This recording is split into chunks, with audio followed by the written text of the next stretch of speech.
मुलांना शाळेत पाठवून जो काही वेळ मिळतो तो फक्त स्वतःसाठीच वापरायचा. स्वतःसाठीच त्या वेळेचा उपयोग करून घ्यावा असं मला वाटतं.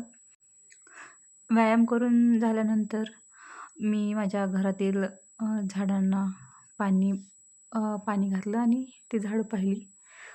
आपण स्वतःची झाडं लावतो आणि त्याला जेव्हा फुलं येतात तेव्हा ते पाहण्याचा आणि ते बघण्याचा आनंद काही औरच असतो. स्टिचिंग करून घेतलं थोडंसं मी. नंतर पुस्तक वाचून घेतलं. आपण एखादा तरी छंद जोपासावा महिलांनी. मग कारण आपल्याला घरी मुलं शाळेला गेल्यानंतर भरपूर वेळ असतो आणि एखादा छंद जोपासला तर माणसाचं जीवन आनंदी राहतं. त्याला कोणत्या ना कोणत्या गोष्टी करण्यासाठी प्रोत्साहन मिळतं. नंतर जेवण करून घेतलं मी.